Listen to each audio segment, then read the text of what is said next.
Hello and welcome back, dear viewers, to a brand new episode of your show, The Untold. I'm your host, Zaid al, and today, dear viewers, if you like, adventures, if you like mountains, if you like expeditions, this is going to be the episode for you because it's very interesting. We're going to be having this amazing guest, which happens to be the first Arab to reach Mount Everest in 2003 and also to complete the 7 summits. So basically, all you have to do is just stay tuned and wait here with me to meet Mr. Zaid Alrefai. It's gonna be a nice one.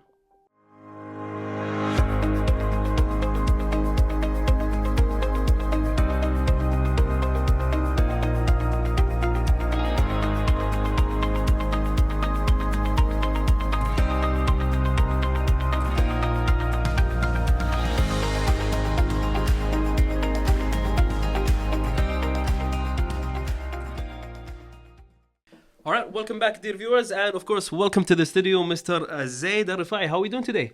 Very good. Thank you for having me. It's a pleasure to, after all these years, somebody remembered me. I guess, I feel a bit odd when I hear, somebody calling, but I'm ever so grateful for KTV and for you and for whole staff for, inviting me again to the studios. We're glad to have you. It's a legacy, by the way. Thank So you. we are proud of having you here with us. And of course, retelling the story is something else. So today, dear viewers, we're about to retell the story or the experience of yours. I feel very humbled and honored, really, to be here. I think it's what happens because many generations come and go, and they remember me, or people start searching and they find out my name. But at the time, it was quite big, But unfortunately, it was not your time, or you were all a bit young at the time to be that's aware correct. of these things. And with the addition of social media, now everyone can, Google somebody's name. Like previously, before we start recording the song of Nick, you told Ricky Nelson. Ricky Nelson. Yeah. So it was instantly. You just Google somebody's name and then you get to see his face and the whole description about him. But for now, how about you tell the audience something about you, since this is the beginning of the interview, like just a brief about who are you and what you do and what are you known for? I'm Zaid Alrefai from Kuwait. I was born here, born and bred in this beautiful country, and I had a chance to attend university. I got a scholarship in the States, and I went there and got the exposure to the world because I was fascinated by geography, by culture, by topographies, by all these things.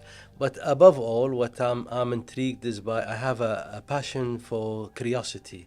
I have this sense of curiosity that led me to all of these things I've done in my life. I think that was the key. Curiosity Is the key. It's the key to everything. In my case, sometimes they say curiosity killed the cat, But That's true.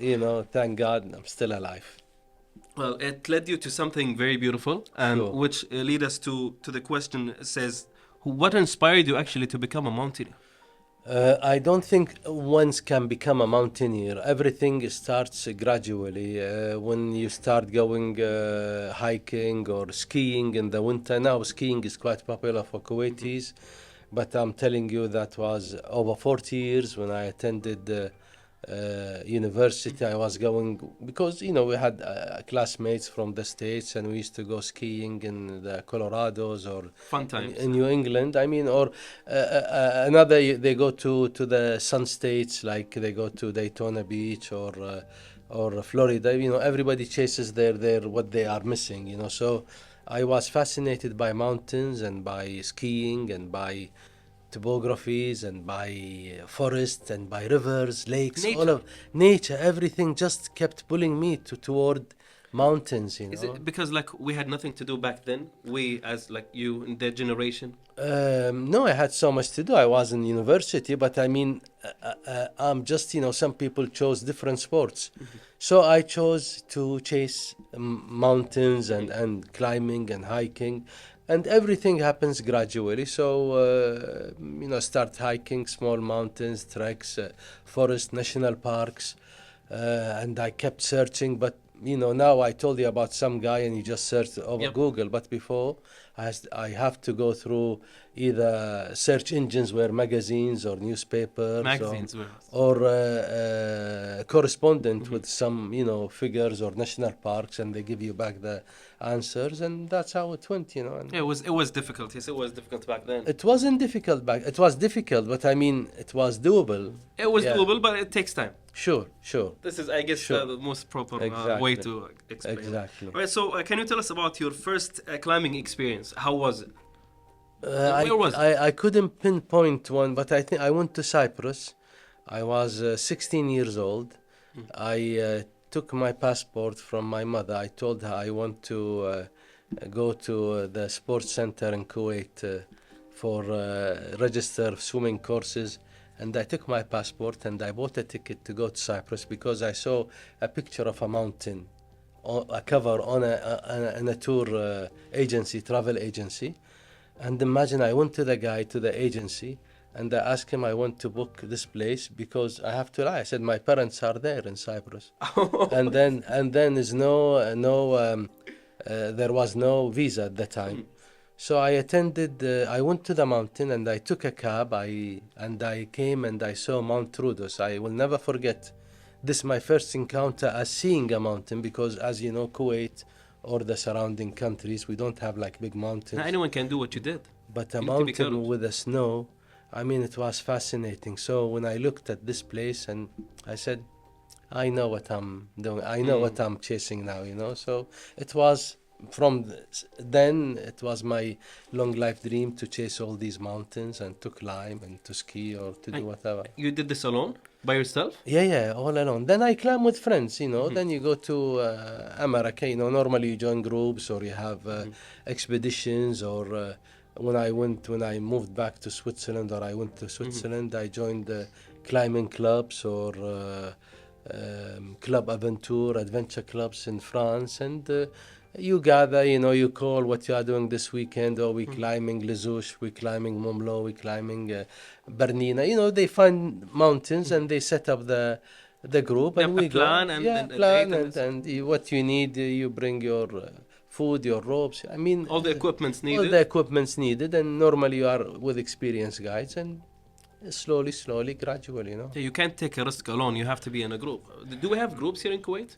Now they have. I mean, they have quite a lot of climbers. I mean, I know a few, not many, but I mean,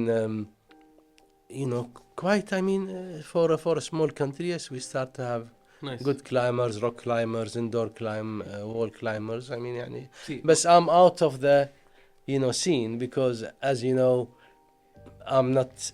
I mean, it's a fact that I'm not what I used to be 30 years ago. Proper shape. And aging, as well. It's a fact that I cannot. Will be 16. Not anyone can do it. You have to be. Anyone can do it, but also your motives are not there. Your life is becoming a bit.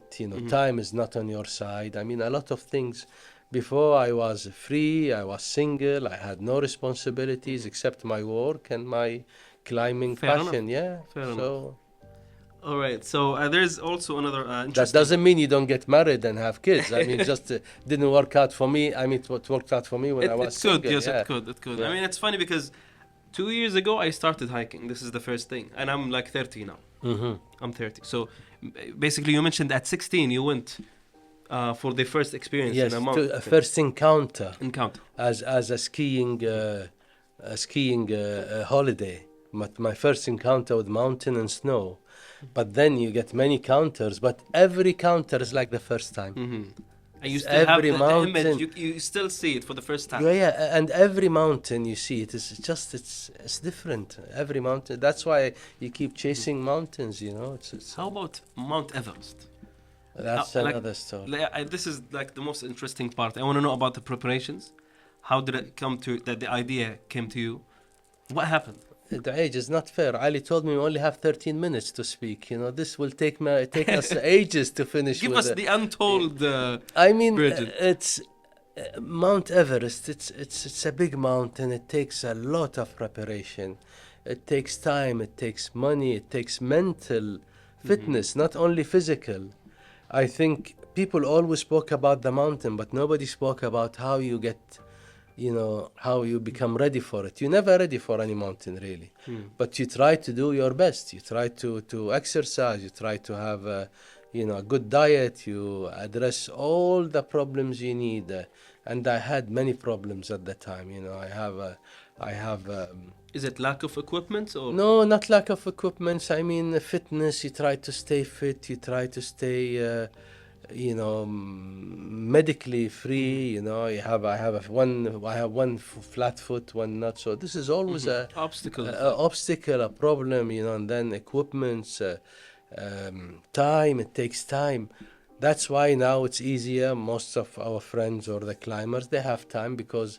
يعني nobody, I mean, because they have no responsibilities. No responsibilities, but now they have to fingerprint every time they go to the office.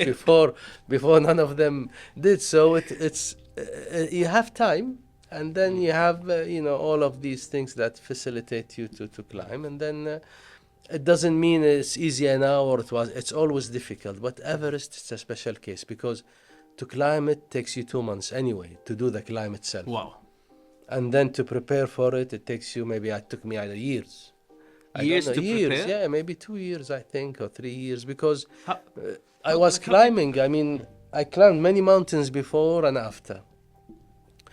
The problem now, يعني not a problem. I think the difference, somebody now wants to climb Mount Everest, so is only focused to climb this mountain. A lot of them not the climbers, you know. Just for the fame? I don't know. I cannot say anything. It's the highest, right? Because it's the highest. It attracts attention. It's a great achievement. It's something to brag about, something to be proud of. Fair enough, you know. It's not. But in my case, I climbed many mountains before, and I climbed many mountains after. I knew people who just climbed Everest and went back. I mean, climbed with. Got, you know, good equipments and good team, and they paid top dollars for the guides and for the comfy beds or for the, you know, top class food. Specific food also there. Yeah. I mean, no, they have. You can cook. I mean, not you. They have cooks and they have things, which is fair enough. People, at least they got out of their normal life and they've done something which can be deadly. So. In my case, it was, you know, I mean, it was basic. I was, you know, I went on, you know, with very basic climb. Everything was, but everyone has his own reasons for to climb, you know. For me, it was to discover myself, really, not a mountain. I always said I'm soul searching myself all the time. It wasn't the mountain. Everest was in me rather than a mountain to climb. Wow. That's nice. Yeah, I mean, that's a fact. Even people ask me, you've done it to be first Arab, first. I really never cared. I cared, it's just... You were actually the first? I was the first Arab, but I want to conquer myself.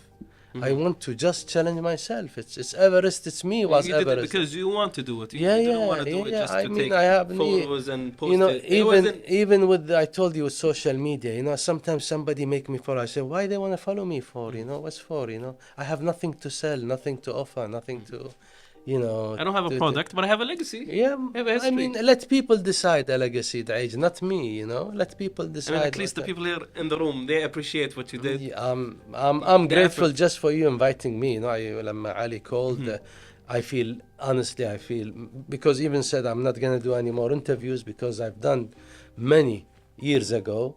And, you know, I have a lot of published books, a lot of documentaries. I mean, they competed in like Tunis Film Festival or Cairo or whatever.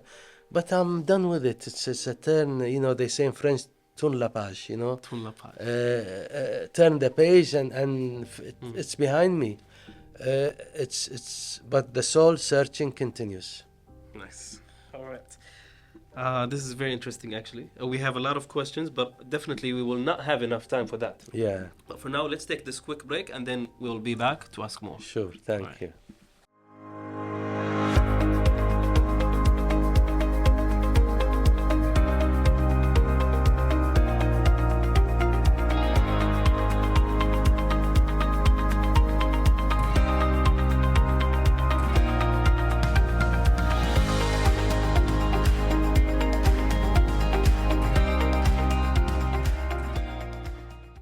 Welcome back, dear viewers, and we're back again with Mr. Zaid Alrefai. So basically, we was just talking about how beautiful this interview is going, and we have these few questions picked by our producer here, and which we have to go through right now because they're important for him, for us, for all of us, literally. So starting with which is really we are curious about the difficulties that you faced in some parts of Mount Everest. I think in my case, as you know, everybody has his own experience. In my case, I think it was something called the second step. I climbed from the Chinese side, northern side, which are exposed at altitude most of the time, unlike the south side. It's all difficult, I mean, from any sides, but let's put it in basic calculation. Base camp of the north side, it's almost 22,000 feet, which is 6,500 meter. Base camp. Base camp at the south side, which Kumbu Ice Fall, it's at 5,200 meter, which is like huge difference. 17. It's a huge difference, maybe 7,000 feet. So imagine I'm staying at base camp at higher altitude, so the chances of getting altitude sickness far greater on the north side than it is on the south side. But for me, I calculate because I like to calculate, and everybody knows their own bodies, how they react. I had previous problems with altitude on several mountains, and mainly on Everest and in the Himalayas. So I said, if I just can pass this something called North Col, or not North Col, it's one of the highest camp, which is 8,300. If I just pass this, I knew fine. But then there was the second step, which is a vertical, I really cannot recall, maybe 10 meters or 8 meters of vertical climb with drops from both sides of 4,000 meter each side. I imagine 4 kilometer right and left. Wow. It's just a drop, sheer drop. I mean, if you fall, you probably have a chance to call somebody while you fall and telling them I'm going to die after. That's how steep it's 4 kilometer drop. So I mean, that was the hardest part, I think. But also it takes a lot of your energy, a lot of your strength, a lot of your mental fitness. So I'm assuming you felt like anxiety or fear. Yeah, of course. I mean, it's but then with oxygen mask and glasses and the goggles, and thank God I passed it, and the rest was history after. Do you think nowadays they have better equipment than before, or they still use the same ones? No, because after I left in 2003, in 2005, I believe, a South African company sponsored to put a ladder on this vertical, so it made it easier for climbers to climb. A ladder made of titanium or one of these tough materials. So light and tough materials. So it's a climber and an owner of this company, South African in Cape Town, and they fitted, so it made it a bit easier. I shouldn't say easy because still it's just a bit easier. It's difficult anyway. Yeah. He just put a ladder from the bottom of the second step till you go up. طبعا. So before the ladder, how did you overcome that fear? You have no other choice. You have to come your own conquering yourself. You have to face it. You have to face it. You're already halfway, right? I mean, just it's below the summit. I think it was another 3-4 hours to the summit. So after you pass the second step, I think it's 4 hours. Age, you're asking me questions but they are engraved in my mind. The experience. It's not easy to be erased. Also, to have to. Because I climbed many mountains as well, so it's a bit mixed. But I remember this one. After the second step, it was another 3, maybe 4 hours to reach the summit. Wow, still 4 hours something. I mean, in a car, 2 hours is a lot. 4 hours is a lot. It's a nightmare. It's a nightmare. All right. So regarding the mountains that you climbed. Now, we have 7 summits, right? 7 summits is the highest mountain in each continent. It was first who climbed it, an American climber called Dick Bass. It's the highest in South America, North America, Africa, and Europe, Antarctica, and Oceania, and Asia. And I was fortunate to be one of the top 50 in history to do this, Nice. to do the 7 summits on both versions. Is it a challenge, right? Yeah, it's a climbing challenge, you know. I mean, like all these challenges. Then you have the 14 mountains above 26,000 feet, and I mean the list can go on. But for mountaineers at the time, the 7 summit was the list, was the achievement. When I was climbing, you know, that was the top, Is it, you know, is challenge. it back then like it was something to show off? That's why you decided, or like Not to what? show, not What to show. motivated you actually to take this? I think when you climb, you know, it's you climb, you want to find new challenges within climbing. So, and these mountains are accessible as well, you know, it's exposed, you know, you get good. I mean, there are many mountains around the world, but to get permits to reach these mountains, Pakistan, Tajikistan, Uzbekistan, they have many mountains, but service is not there. So you talk about the big mountains, the highest in every continent. It's popular, people can climb it, permits are easier to obtain. People already etc. experienced it, so it's Yeah, you're not a something like first-hand experience. It will be difficult. It will be True, risky. true, true, You never know what could happen. But true. if something with a guide, a mount with a guide, then it Sure, will go smoothly. true, Hopefully. true. Um, so this experience of this challenge, the 7 summits, you went through all of them, right? Yeah, I climbed them all. Last one was Kosciuszko in Australia. It's a small mountain. But I climbed the harder one in Australasia. It's called Cartens Pyramids. Also took me 2 weeks in Papua New Guinea. So it was a very great experience. I can write books about this experience alone, you know, not only about this. You need like 3 series show to just cover Papua New Guinea area, you know. We really don't mind having you Yeah, again if but, you can do that. you know, it's with all these cannibals, you know, famous cannibal tribes in Papua New Guinea at that time, and we were the first people to venture in the forest And after, encounter like, them. yeah, they were. We have pictures. I mean, they stopped because they banned cannibalism, or they didn't find our meat tasty. So either or, yeah, This is scary. Yeah. It's very scary. yeah, All right, so you took on many challenging climbs true.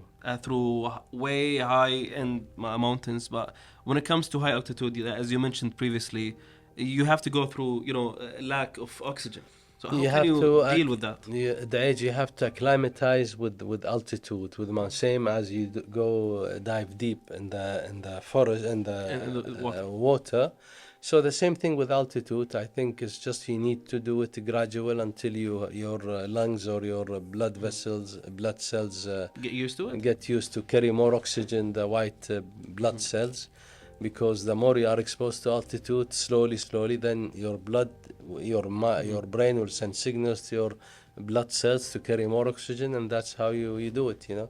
So that's why you need time with high altitude mountains, you know, with high mountains, I guess. Yeah. Is there a way to practice for this? You or- practice while you are on the mountain, but you cannot just create the altitude at low Yeah, of course. altitude. You need to. That's why you climb Can you slowly. do that underwater and then practice for something above? No, It doesn't work like that? It's totally different. It's totally different. Yeah. All right, so when it comes to, let's say I decided now, you encouraged me to climb one of those mountains, and I have to do some safety measures. What should I be doing? I think training. First, why you want to climb a mountain? You motivated me. This is how you want to climb to appreciate nature. You want to climb to appreciate yourself, to physically how demanding it is, and you have to put yourself through the motions. But if you climb Kilimanjaro is a beautiful mountain in Africa. It takes you a week to climb. You will know whether you want to continue in that path or you want to move to different ones. Is it the easiest one? Is not the easiest. Like for beginners? Yeah, it is for beginners because it's you don't need because it's within next to the equator, so the oxygen density is quite a lot. So you won't really suffer from altitude. You will feel it, but it will Not as much. Not will be deadly because you know there are mountains at the northern side, the northern hemisphere. They have less pressure than the same altitude mountains in the southern hemisphere. it has to do with the geology and physiology, etc. So Kilimanjaro is beautiful. It's very close. It's green. You see, it's experience like no other. Ali asked me, when he was sent me some questions, asked me about one memorable Yes. incident or situation you remember with all these mountains. I think all mountains are memorable. They have every mountain, every day, it's something special. But one thing I will never forget, I went to Kilimanjaro just after Corona. They lifted the ban on traveling. And I went to the mountain.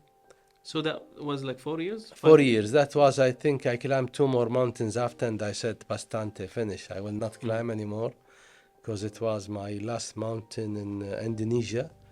And I promised myself I will not climb anymore.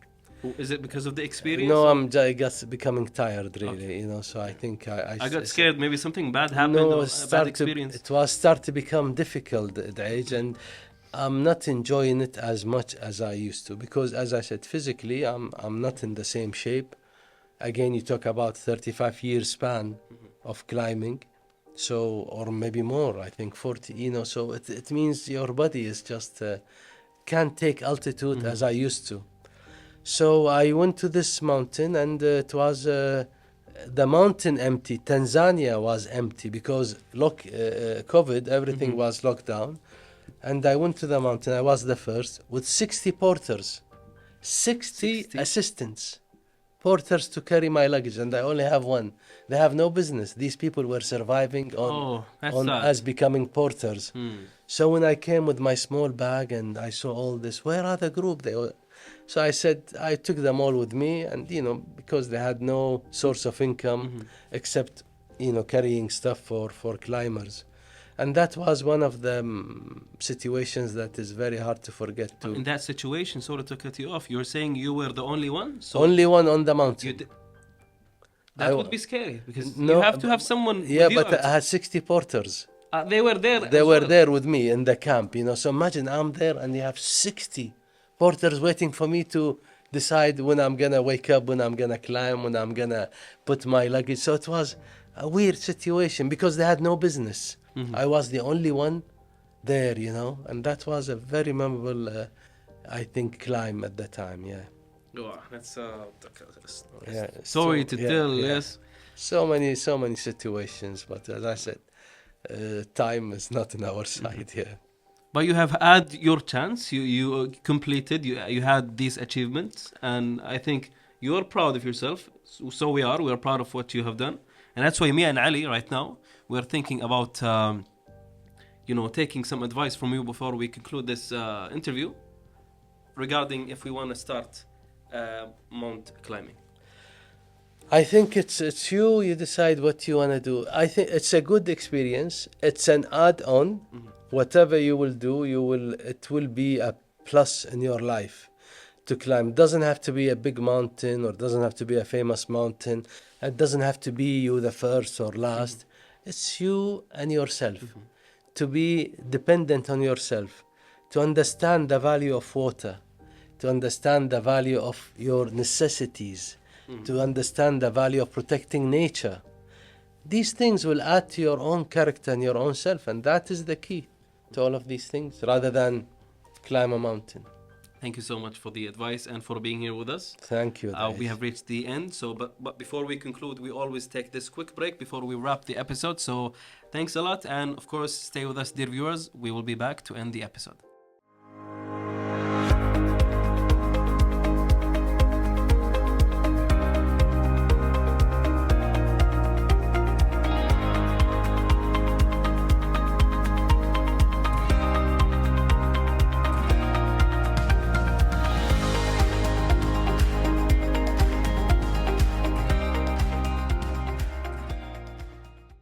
Alright, dear viewers, and with that said, we have reached the end of this episode. It was very beautiful. We learned a lot of cool things, and probably me and Ali in the future we are going to be mountaineers. We have to go and climb some mountains, so I'm excited. Hopefully you got excited as well.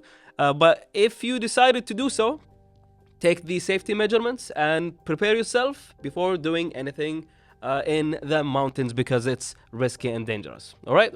So that's the end. We hope to see you again in the next episode. Goodbye.